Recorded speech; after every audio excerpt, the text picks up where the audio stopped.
राजेंद्र गुड्डा के साथ कंपटीशन करे शुरू किया है। अभी बूंदिया चालू करे काजू की कसरत इलाके में किसी बड़े से बड़े अधिकारी से भी नहीं डरता, कितना भी बड़ा डोन आ जाए उससे भी नहीं डरता। लेकिन मैं मेरे बोर्ड से डरता हूँ, आपसे डरता हूँ। मैं मेरे घर में छोटा सा भी फंक्शन होता है तो नाई को नहीं बेचता है, राजेंद्र गुड्डा नाई बन के आता है। जाति की राजनीति वो लोग करते हैं जिनमें दम नहीं होता। दम है ना 36 को उनको साथ लेके चलो तो महाराजा गंगा सिंह जैसा फैसला कर दूंगा। यदि बेटा भी सामने है, दूसरी तरफ न्याय करके दिखा दूं, क्या होती है। कंपटीशन होना चाहिए काम का।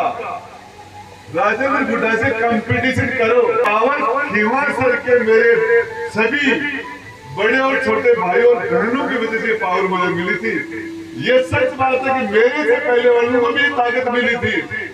उनकी नीयत ठीक नहीं थी, उनका मन खराब था, इसलिए ये काम नहीं हो पाए। मेरा तो आपसे निवेदन है, कंपटीशन होना चाहिए, कंपटीशन होना चाहिए काम का। राजेंद्र गुड्डा से कंपटीशन करो। राम राम साहब, मैं भावना और अपनी खबर पर थारो बहुत बहुत स्वागत है। हाल फिलहाल में आपा पहुंचा हाँ उदयपुरवाटी विधानसभा क्षेत्र के खिवासर ग्राम पंचायत में, जेटे तत्कालीन मंत्री और फिलहाल में उदयपुरवाटी विधायक राजेंद्र गुड्डा हैं। कई जगह विकास कार्य हैं बनकर शिलान्यास और लोकार्पण करने पहुंचे, तो जो पूरा कार्यक्रम बता दिखा वीडियो ने लास्ट तक देखना और शेयर जरूर कर देना। अच्छी बात है, लेकिन जब मैं घूमने लगा था 15 उप स्वास्थ्य केंद्र थे पूरे विधानसभा में, सिर्फ 15। आज 140 है, 140। मैं पूछना चाह रहा हूँ मेरे खिवासर के भाई और बहनों से कि वो कह रहे हैं कि राजेंद्र गुड्डा का पत्थर नहीं लगना चाहिए। मुझे तो बिल्कुल भी शौक नहीं है, मेरे तो कहीं भी इच्छा नहीं है कि पत्थर लगे। राजेंद्र गुड्डा की तो इच्छा दिल पर नाम लिखने की है, कलेजे पर नाम लिख दूं और वो जिंदगी में कभी नहीं मिटे। लेकिन मैं पूछना चाह रहा हूं आपसे, एक उप स्वास्थ्य केंद्र बताना पिछले 5 साल में एमपी और एमएलए रिश्तेदार थे। दिल्ली में और राजस्थान में डबल इंजन की सरकार थी। एक उप स्वास्थ्य केंद्र बनाया तो उसका नाम बताना मेहरबानी करके, कहां बनाया? आपके भाई राजेंद्र गुड्डा ने तो सेंचुरी ठोक दी, century. School, higher secondary school की बात करें 22 थे पूरे विधानसभा में। उदयपुरवाटी विधानसभा बैकवर्ड होता था जिले में, एजुकेशन में, हेल्थ में, पानी में, बिजली में, सब में। 22 हायर सेकेंडरी स्कूल थे, 22। आज 75 है, 75। आपके भाई ने हाफ सेंचुरी ठोक दी हायर सेकेंडरी स्कूल की। पूरे जिले के अंदर 3 सरकारी कॉलेज और पहाड़ी बेल्ट के अंदर जहां बच्चियां, नाबालिग बच्चियों की शादी हो जाती है, बच्चियां पढ़ते नहीं है, उस जगह सरकारी कॉलेज, गर्ल्स कॉलेज। आप सोच सकते हैं हमारी माता और बहनों के लिए इसकी जरूरत नहीं थी क्या? हेल्थ डिपार्टमेंट के अंदर हॉस्पिटल ले लो, ट्रोमा सेंटर बनाया आपके। ट्रोमा एक्सीडेंट हो जाते हैं 10, आपके लीलू की ढाणी के अंदर 14 आदमी एक्सीडेंट में एक साथ खत्म हो गए थे। इलाज के अभाव में ट्रोमा सेंटर नहीं है, खून निकल जाता है, टाइम पर इलाज नहीं होता है।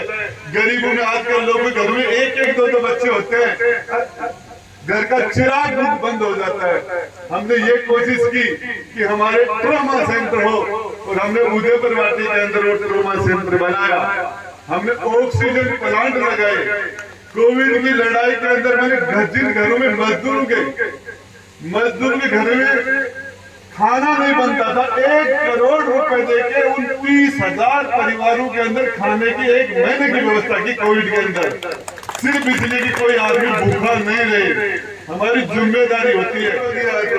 24 घंटे के अंदर 15, 16, 17, 18 घंटे काम करता हूँ। रात को 1 बजे आ गया, 2 बजे आ गया, किसी को मना नहीं किया मैंने। आग बीच के मैंने किसी से ये नहीं पूछा तुझे वोट किसको दिया, किसको नहीं दिया। जाति की राजनीति वो लोग करते हैं जिनमें दम नहीं होता। दम है ना 36 को उनको साथ लेके चलो, सबको साथ लेके चलो। और ये आज ये सीथड़ गांव है, एक मेरे समाज का 1 वोट नहीं है, 1 भी वोट नहीं है मेरी जाति का। लेकिन राजेंद्र गुड्डा लीड लेकर आएगा अपने कर्मों से। जाति क्या होती है, क्या होती है जाति? मैं आपको बताना चाह रहा हूँ, वोट के ये आज तो वोट का जमाना है, वोट का जमाना है। जो लोग, जिन लोगों ने अच्छे काम किए और वोट के राजा नहीं थे, लोग आज उनकी चर्चा करते हैं। बीकानेर के महाराजा गंगा सिंह ने न्याय के लिए, इंसाफ के लिए अपने बेटे को, अपने खुद के बेटे राजकुमार को फांसी पर लटका दिया था, अपने बेटे को। और दूसरे दिन उसी बेटे के नाम से हॉस्पिटल की नींव लगाई थी। और हॉस्पिटल की नींव जब राजा लगा रहा था तो उसकी आंखों में आंसू आ रहे थे। मंत्री ने कहा कि राजन, आज आपकी आंखों से आंसू क्यों आ रहे हैं? कल तो आपकी आंखें लाल थी। जवाब यह था कि कल जिसने फांसी लगाई, फांसी लगाने वाला राजा था, आज हॉस्पिटल की नींव लगाने वाला एक बाप है। आज पूरे राजस्थान में, पंजाब, हरियाणा के कैंसर के पेशेंट उसी पीपीएम हॉस्पिटल में जाते हैं। क्या होती है जाति? जिस दिन भगवान ने कभी मेरी परीक्षा ले ली, कभी मैंने कुर्सी पर बैठ के न्याय किया है, और भगवान ने कभी मेरी परीक्षा ले ली, कभी तो महाराजा गंगा सिंह जैसा फैसला कर दूंगा। यदि बेटा भी सामने है, दूसरी तरफ न्याय करके दिखा दूंगा। क्या होती है जाति? क्या होता है भाई? 36 कौम के आशीर्वाद से बैठते हम, एक परिवार से, एक जाति से नहीं बैठते। यदि एक जाति से बड़ी जातियां उनके मेरे एमपी बन जाएंगे, एक कुम्हार है, खाती है, नाई है, दर्जी है, बंजारे, बावरे, सपेरे, ये बोपा है, गाड़ियां लुहार है, ये तो जिंदगी में इनको तो कोई पूछेगा ही नहीं। छोटे छोटे समाज में कौन पूछेगा उनको? यदि सारे फैसले जाति से होंगे तो किस जाति में किसका जन्म हुआ तो भगवान का किया हुआ काम है। व्यक्ति को तो उसके कर्मों से पूछा जाना चाहिए। हकीकत ये है, सच्चाई है, और यही कारण है। इसीलिए बड़ी बड़ी जातियों के अंदर जातिवाद की बात करने वाले लोग हारते हैं। मेरे सामने चौधरी साहब सुखकर चौधरी ने चुनाव लड़ा था, उससे पहले उन्होंने नौलगढ़ में भी चुनाव लड़ा था। नौलगढ़ के रहने वाले से नौलगढ़ के लोग उनको जानते थे और जानते थे, इसलिए उनको वहां तीसरे नंबर पर आए थे। टक्कर में नहीं थे। जामनी जब्त हो गई थी, उदयपुर वाटी की जनता नहीं जानती थी, इसलिए जिता दिया। और जब जान गई तो घर बैठा दिया। ये जनता माँ बाप होती है, जनता माँ बाप होती है। राजेंद्र गुड्डा किसी पार्टी से नहीं है, किसी जाति से नहीं है, किसी परिवार से नहीं है। विजेंद्र ओड़ा इसलिए मंत्री और विधायक है, शीशराम ओला के बेटे हैं। रीता चौधरी इसलिए एमएलए है कि वो रामलाल चौधरी की बेटी और जाट समाज से और कांग्रेस से है। राजेंद्र गुड्डा इसलिए विधायक 36 कौम के दिल में रहता है, 36 कौम का आशीर्वाद है। तो विधानसभा में मैं बोल रहा था और मुझे बोलने के लिए रोका गया, तो मैंने कहा मैं मुख्यमंत्री अशोक गहलोत के आशीर्वाद से विधानसभा में नहीं आया हूँ, वसुंधरा के आशीर्वाद से नहीं आया हूँ, बीजेपी कांग्रेस के आशीर्वाद से नहीं, मैंने 36 कौम के बड़े बड़े छोटे भाई और बहन के आशीर्वाद से विधानसभा में बोलूंगा। लोकतंत्र के अंदर दादागिरी के लिए कोई स्थान नहीं है, इसमें कोई नहीं पूछता। लोकतंत्र में जनता फैसला करती है, जनता। और हम लोगों को पैदा आपने किया है, आपने। और जिस आदमी को जनता की सेवा का मौका मिले, इनको मिला था मौका। राजेंद्र गुड्डा ने गुड्डा को तहसील बनाया, फिर रात बच गया तो इनके पास मौका था, उसको तहसील बना सकते थे।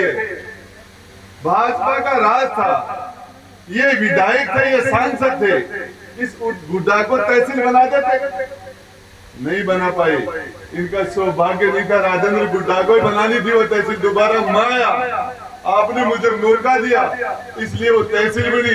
और आपको उदयपुर वाटी जाने का 40 किलोमीटर का चक्कर आपका खत्म हुआ। और आप की बातें करते हैं, यदि इनकी गिनती 40,000 वोटों से चालू होती है, पार्टी का वोट मिल जाता है, थोड़ा जलन का वोट बढ़ जाता है, जोर थोड़ी आता है, बैठे बैठे चुनाव जीतते मेरे भाई। और मैं आपको बताऊं, राजेंद्र गुड्डा के साथ कंपटीशन राजेंद्र गुड्डा के साथ कंपटीशन करे शुरू किया है। अभी बूंदिया चालू करे काजू की कसरा दे लगमन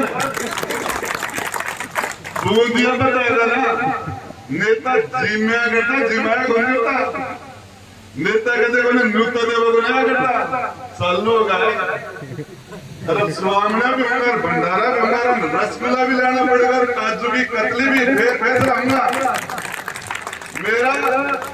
मेरा आपके साथ पारिवारिक संबंध है भाई भाई नुतार है मेरी नुतार है 36 कौम के साथ मेरे घर में छोटा सा भी फंक्शन होता है तो नाई को नहीं बेचता है राजेंद्र बुढ़ा नाई बन के आता है ये अपने बेटे को बेचता है और जाके एक आदमी धन्यवाद देता हूँ लाखों की संख्या में आप आके और मेरे भाई बेटे को आपने आशीर्वाद दिया जिंदगी में नहीं भूल सकता। इस जनता ने जितना लाड प्यार मुझे दिया मेरी खाल की जुत्ती बना के बना दूध आपका नहीं एहसान नहीं उतार सकता। लेकिन सबसे बड़ी बात राजा किसी बड़े से बड़े अधिकारी से भी नहीं डरता कितना भी बड़ा डोन आ जाए उससे भी नहीं डरता। लेकिन मैं मेरे बोर्ड से डरता हूँ आपसे डरता हूँ मैं मेरे कार्यकर्ता से डरता हूँ। ये नाराज नहीं हो जाए मेरा आदमी नाराज नहीं हो जाए मेरा वोटर और मेरा कार्यकर्ता नाराज नहीं हो जाए मैं जान दे दूं आपके लिए जान दे सकता हूँ। कभी ट्राई कर लेना जरूरत पड़ेगी तो किस तरह की राजनीति करते हैं सबसे बड़ी बिजनेसमैन है व्यापार की बातें करते हैं पॉलिटिक्स करनी है ना राजेंद्र गुड्डा की कंबल में जो आ गया कभी नहीं निकल सकता मेरा नहीं जुड़ियो तो अलग बात है एक बार जुड़ गो निकल कौन से चौधरी साहब और कल आपको निकल एक बार इससे थोड़ी अपनी जाति का वोट तो कोई भी ले लेता। मैं मथुरा प्रसाद आपको कहना चाहता हूँ टेंशन हो रहे थे मुझे फोन कर रहे थे बोले आपका पत्थर नहीं लगाने को मत लगाने दो बोले वोट देंगे वो वोट देने दो। फैसला तो जनता करेगी फैसला कौन है डरना चाहिए मत सताओ गरीब को रो देगा पता चल गया भगवान को तो जड़ से खोदेगा। कबीरा हाय गरीब की कदे न निकल जाए मरे पैर के शाम से लोभ समझ जाए। मैं आपको कह रहा हूँ मैंने जातिवाद नहीं किया कोई नहीं कह सकता मैंने किसी आदमी के साथ जाति के आधार पर भेदभाव नहीं किया। जो भी मेरे पास जिसने मेरी जंग की खिलाफत की जंग के मेरा विरोध किया मेरे पास आया तो मैंने उसका भी काम किया। और यही आज बुद्धराम जी और मेरे थोड़ी थे लेकिन ये मेरे खिलाफ थे लेकिन आज मेरे साथ हो गए उनको लगा आदमी ठीक है लगा आदमी ठीक है। और सबसे पहले इंसान बढ़िया होना चाहिए इंसान जाति से कोई फर्क नहीं पड़ता एक जाति से कोई जीत नहीं सकता। मेरा चुनाव 2008 का प्रतिभा पाटिल आ गई थी राष्ट्रपति 3 बार कांग्रेस का टिकट था किसी ने नहीं सोचा राजेंद्र गुड्डा जीतेगा।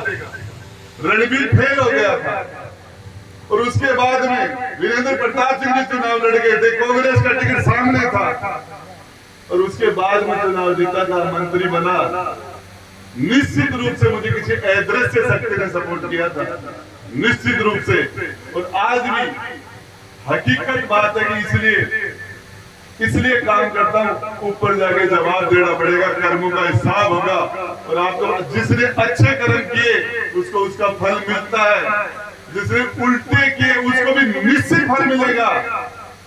आप जैसा कर्म करोगे बढ़िया काम करोगे उसका फल निश्चित मिलेगा। राजेंद्र गुड्डा जेल में छोटे से एक रास्ता जाम का मामला था जूता मुझे मलाई ने 40 दिन तक जेल में डाल दिया था 50,000 लोग इकट्ठे हो गए थे निकालना पड़ा था उनको। वो सारे लोग जब मुझे पता चला जिन लोगों के लिए छोटा सा भी काम किया था मैं जेल में था मैंने किसी से बात नहीं की सारे लोग चला के आ गए थे यार इस आदमी के साथ गलत हुआ तो यार इस आदमी के साथ ऐसा नहीं होना चाहिए राज का ऐसा नहीं बनना चाहिए। राजेंद्र गुड्डा तो आपके सामने फिर खड़ा हो गया लेकिन वसुंधरा जी के समाचार समाप्त हो गए। तो मेरा आपसे ये 3-4 बातें हैं कोई काम है मतलब आपको एक ही बात बताना चाह रहा हूँ। मेरे खिवासर के सभी बड़े और भाई और बहनों से बड़े और छोटे से बच्चों से अब जो आने वाला जो 50 दिन का टाइम है 60 दिन का टाइम है इसमें आप सारे लोगों के पास ताकत है और मैं कमजोर हूँ और मैं आपसे वो कागज उधार मांग रहा हूँ, उधार, भीख नहीं मांग रहा, उधार मांग रहा हूँ। जब आने वाले 1800 दिन में आपकी कमजोरी आ जाएगी, 60 महीने में, 5 साल में आपकी दी हुई ताकत के ब्याज लगा के सूद सहित वापिस दूंगा आपको। जल्दी अब हम तैयारी कर रहे हैं, उसके साथ हम आपको बुलाऊंगा। तो जयपुर में करें चाहे यहाँ करें, उसके आपके जो लाल डायरी की जो राज है वो आपके सामने आ जाए। नहर को पानी से लेके आ रहा बा योजना की योजना ही रहेगी या फिर पानी भी लोग अगर ये आपने बहुत किया है, बहुत अच्छा शानदार क्वेश्चन है। ये कुंभाराम लिफ्ट टेंडर हो गया, टेंडर खुल गया। दिनेश गोयल से बात हुई, टेंडर खुल गया, लेकिन जानबूझ के बड़े लोग जानबूझ के और उसका वर्क ऑर्डर नहीं कर रहे। टेंडर खुलने के बाद भी आज वो कह रहे हैं ये कागज नहीं है, वो कागज, तो ये तो टेंडर लगने से पहले देखे जाते हैं, बिट के अंदर पहले देखे जाते हैं। और ये कुंभाराम 2000 करोड़ रुपए की स्कीम है, 2000 करोड़ की, जिसके अंदर गुड्डा मलानी वगैरह बाड़मेर के भी हैं, हमारा उदयपुरवाटी भी है, सूरजगढ़ भी है। टेंडर हो गया, टेंडर खुल गया, वर्क ऑर्डर 5 दिन में 2 दिन में होना चाहिए, जानबूझ के रोक रखा है कि आचार संहिता लटकाए 2 महीने, काम तो हो ही गया। और इसके लिए अभी मैं 2 दिन में जाके और बाद धरने पर बैठूंगा। अब आप कुंभाराम लिफ्ट नहर परियोजना के बारे में भी बात करी कि वह परियोजना एक परियोजना ही बन के रह जाएगी या पानी भी घर घर तक पहुँचेगा। अगर चैनल सब्सक्राइब नहीं करे तो एक बार सब्सक्राइब बटन दबा के चैनल सब्सक्राइब कर दो और बेल आइकन दबाना मत भूलियो। मिला एक नए अपडेट के साथ अगले वीडियो में, तब तक के लिए धन्यवाद।